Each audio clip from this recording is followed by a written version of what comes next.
All right, good morning, guys. Jimmy Angeles again with FKK. This is our chapter number 3.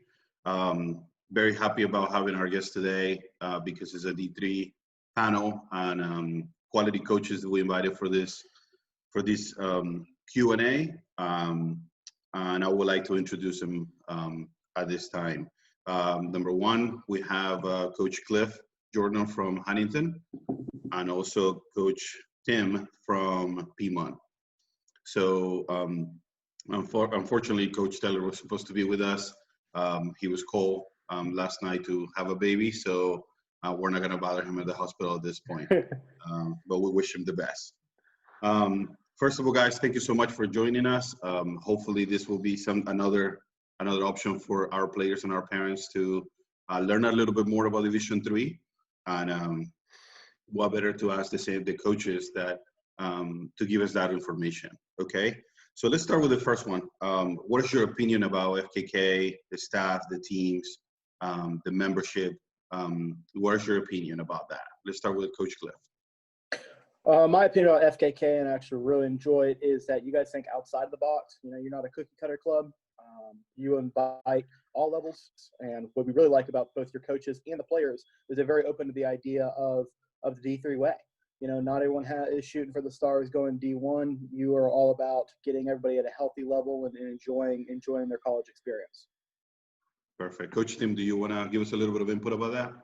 Yeah, I think I would echo Coach's comments in really the way that the program has gone about as far as placing kids at the right program, especially, but being a good steward of the kids that are in your club is a really key factor, I feel like, for any DOC across the country. And in our experience in working with FKK, they've done an amazing job, both coaches and players really, of taking a look at what the fit is like in the program and trying to make sure that they go somewhere where that program wants them rather than just where they want to go. I think that matters a great deal in the recruiting process, especially in a very technologically filled age as we are right now. Great. Let's talk about the difference in between the levels. Can you guys explain a little bit about what the difference are, maybe finances? What is the difference between a D1, D2 versus an NAIA, a D3, and a JUCO? Like, what are the difference a little bit as far as finances goes? Coach Tim, do you want to start with that? Yeah, sure. I mean, in Division III is considered a non-athletic scholarship division. The major difference, though it exists in the scholarship aspect from athletics perspective, also you have to understand that Division III offers a great deal of academic scholarship. So I think, you know, the difference, of course, considerably that is normally thought of as the level. I think that everyone talks a good bit about there are good and bad Division I, Division II, and Division III teams.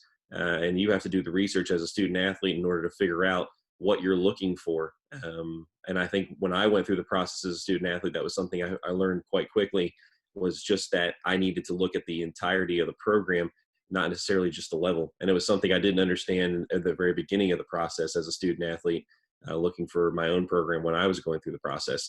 And then, of course, NAIA is separate from the NCAA, which houses Division III, Division I, Division II.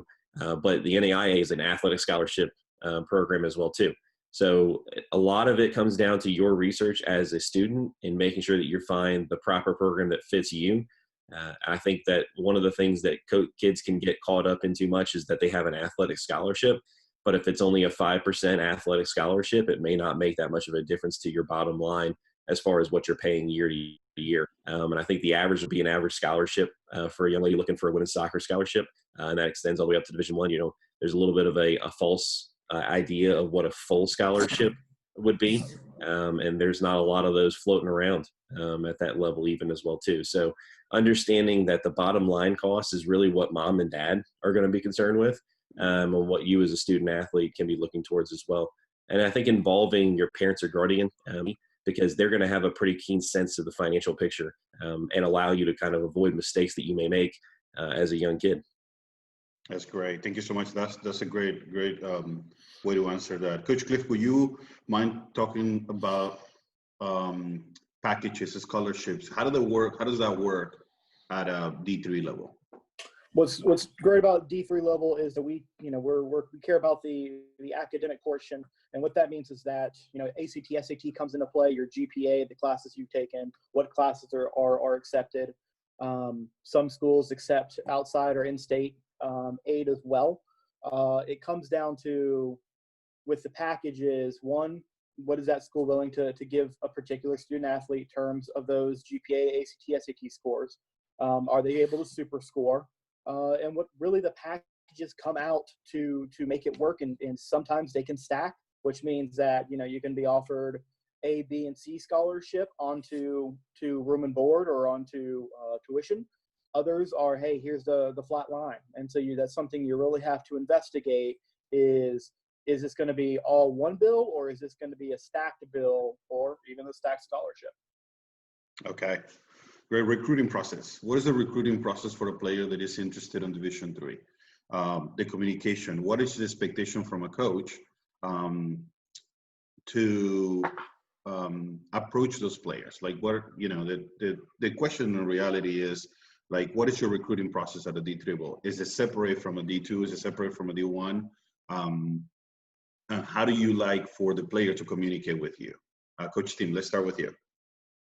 Yeah, sure. I think the recruiting process in our country at all levels has changed so greatly since I've been involved in the college. It's very rare for us to receive contact from a younger player in high school, and now it's extremely common. I think it's being encouraged across youth soccer to reach out earlier and earlier. I think one of the things to be aware of in Division I, II, and III are restrictions on when contact can occur. And they vary, of course, by each division. That's something that each student athlete has to make sure they do their research on, so that when they're contacting each school, they know when to expect. For us, we try to do as much as possible, like every other program in the country, in maintaining good relationships and contacts with recruits. But to be completely honest, it's really on you as a student athlete as far as keeping up the contact. If you rely on coaches to keep up the contact with you and always check and see if you're still interested in their program, quite honestly, they probably won't be interested in you as much because you're in the driver's seat of this process. And I think a lot of coaches, you be the one to start the process, be the one to be interested through the process, and be genuine through the process as well too. I think that would be a good expectation from a student athlete to have from a coach in the idea of being genuine, and that really starts with you as a student athlete. So avoid the idea of sending out 200 emails to coaches all across the country. Do your research, narrow down your focus, and pick out your schools. And if coaches and schools aren't contacting you, contact rules may prohibit that. But if you're getting closer and closer towards your graduation date and you still haven't heard from that one school that you want to attend, it goes back to that rule that I kind of put into place earlier of go where you're wanted rather than where you want to go, because often it ends up being a really good match. And there's always a plan behind the process to be allowing you to find the right opportunity to be able to play your college soccer. And that's really the goal too, as well, in the recruiting process is when you focus on a program where you feel like you have a very good chance at making an impact. That's what a lot of coaches really want across the country. And I think that's what really it's pretty key in the process. So I know it starts very young for a lot of kids, and that's fine. But I also think too, hey, you have time to make your decision. So go through your process. Everybody's process is individual and completely different from others. Fun time in your life as a student athlete, and you don't get that opportunity often. So I would say enjoy the process as much as possible.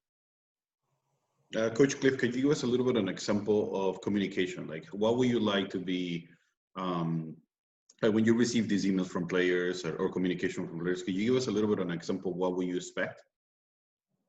On the emails, we definitely want to know your GPA and any ACT or SATs if you've taken them. Definitely have the right contact, and you'll be hearing from us soon. Either via text message, response, email, even a phone call. Include even a clip to if you have any highlight film. Definitely include that in your first correspondence. Don't expect that we've already seen you play. That is very critical in terms of text messaging. A response would be good. We do want to know early on if you are interested, if you've done your research, what research you've done, what are some interests that in terms of continuing, because we don't want to be bombarding you. We don't want to be keep texting you to where you're just like, hey, here's this coach again texting me or calling me and I'm not interested. We want open, honest communication. Great. Now with this coronavirus, going on and unable to actually communicate and go out and practice and watch and play, attend to, ID camps and showcases. What it will be, you think, the best process for our players? Do you want to continue to communicate via email, film? What is your take on that, Coach Cliff? My take is, especially with everything shutting down around us, film would be good if they have it. If not, your coach's contact information, that would be very critical, especially with all the relationships we all have as coaches. We can easily pick up the phone, and that coach will be honest with us in terms of if that player would be a good fit. Recruiting, we're going to be texting, all areas of electronic engagement right now. Okay. Well, I'm assuming that obviously you contact their coaches, you contact, their reference, correct? That's an important piece of communication to give it to our players. Coach Tim, what does it take for a player to be recruited? That's a good question, I think. Yeah, I think that's a really good question. I think it's different amongst all programs across the country as far as what they're maybe looking for. I think the hardest thing as a prospective student athlete in the recruiting process is trying to find the one thing that's going to appeal to coaches that they're trying to contact all across the country, because everybody's looking for something so different.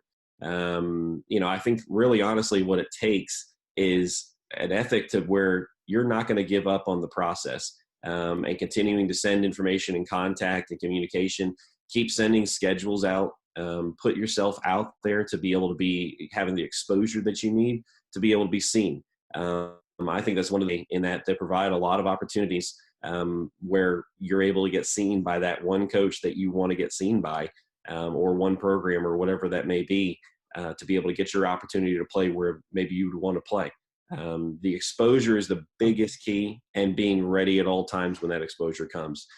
Too often we've heard those stories, I think, as college coaches, of kids who have contacted them over and over again, and the time where they've actually been able to work it out to see ready is really more the key. And I think that's a big part of the recruiting process, because it's kind of like the idea of you only get one chance to make a first impression. And so I think as a player, you need to do what you need to do to be able to make sure you're prepared at all times to be able to play well. And show well, so that when you get the exposure, you're ready for that opportunity, and you show well in front of the coaches that you want to be seen by. In addition to that, you always, when it comes to academics, how you act, of course, when you're in communication with that coach is very key, whether it be text message, phone call, or email, as Coach Cliff was saying. Your communication and how you operate in that process is extremely key for us, of whether knowing that we're going to get a really good player when it comes to off the field as well, too. And I think that's such an important part of the recruiting process, especially.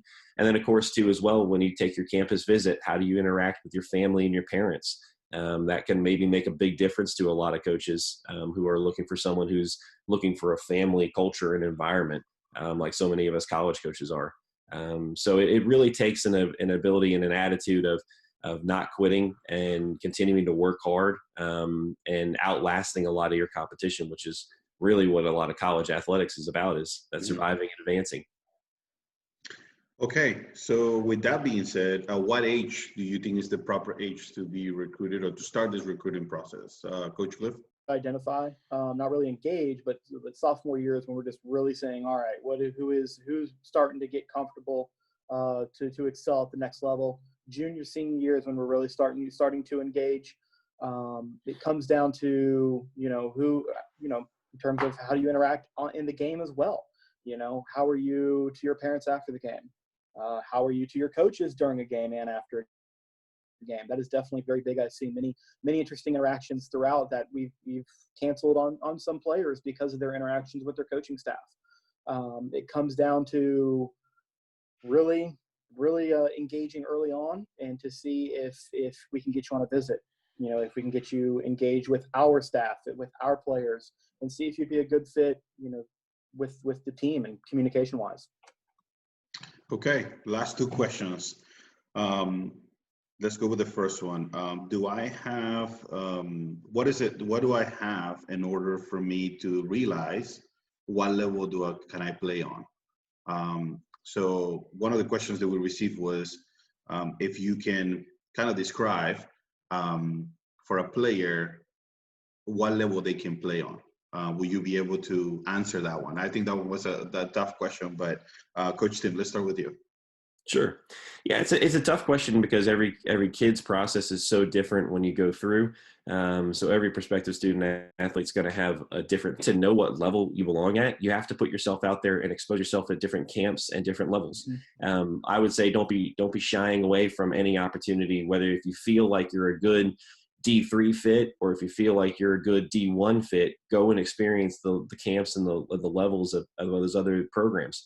You'll get a pretty good feel pretty quickly of where you fit in that level if you're honest with yourself, especially. And most of the players that we can have a pretty good idea of the level of where they fit. I think because a lot of the information that has come out over the last 10, 15 years, with the technology that we now have at our fingertips, allows us to be able to get a little bit more of a feel for what that level of the program is like. I think communication with coaches as well, too, once you've played in front of them enough times. And that means, of course, one time is probably not enough. So maybe getting in an environment where you have enough exposure with that program where they've seen you play for your club or seen you play at different showcases, as well as gone to their camp, which is a pretty key part of the process, quite honestly. It allows more information to be out there about you, and they have a little bit more of a clearer picture of who you are, whether or not you would fit at the level. And most coaches are going to be pretty honest with you about that because they want players who fit their program. So I think putting yourself in as many situations as possible that once you go and compete in that challenge, if you don't feel like you fit at that level, find the level that fits you. And that may not necessarily be a Division 1, 2, or 3 level. Finding really good programs and programs where you feel like maybe you're able to compete a little bit earlier in the process, going to those camps and getting in front of those coaches, you may find the right fit for you based on that, whether it's Division 1, 2, 3, or NAI or junior college. You're doing as much as possible to put yourself out there and getting as much exposure as a prospective student athlete. That's great. A great answer. Okay, let's talk about ECNL. Coach Cliff did say, do you only recruit ECNL players? That's one of the questions we received. No, and I think there's a misconception that only ECNL gets recruited, and like Coach Timmy said, is that it's about exposure. ECNL is very out there with exposure. D3 is recruited all levels. You don't just have to be a certain level to be a college athlete. There's college level athletes at all stages of the game. That's great. And last final question. This will be mine. I would like to hear from both of you. How do you think our recruiting process go? I work with both of you guys very closely with our players. And I would like to hear your opinion about our recruiting process within the club. Coach Tim, let's start with you. Well, Coach Jimmy, I don't have anything but good things to say. I'll tell you that. Our work with you has been fantastic. We truly appreciate the opportunity that you've given us to get on a stage like this, as well as throughout the entire time that we've worked with you in the process. I think players have to understand just how key that is to have your club coaches and have your club involved in the recruiting process. It makes it so much easier for us to be able to get a pretty good idea of where a player is and how they might fit within our program. FKK has done a wonderful job over the years with that as well too, specifically with so many players that have come into programs where even we've competed against, and I've thought that's a really good fit for their program.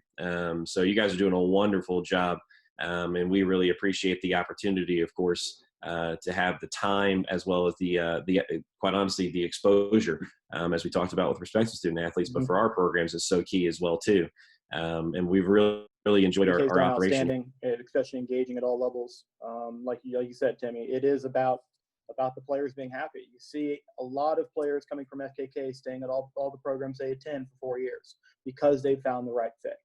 And FKK, and Coach Jimmy does a very good job of it, as well as engaging us all. We all are able to stay connected, to stay engaged, and he puts players at great levels. Great. Well, thank you so much again, guys. I appreciate the time that you guys have given us. You have no idea how much value this brings, how many answers you've given to our membership. So this is great. Thank you so much. I hope that you guys are safe, that your families are safe and healthy. We wish you guys the best. And thanks again for always being supportive of our club and our players. The best luck to all of you. I hope that this changes and we won't be able to do this, and we'll be able to shake our hands and hug each other once in a while. But again, thank you so much for all you do. All right. Thanks for having us. I will see you guys for the next one. Take care. Thanks for having us. Stay safe.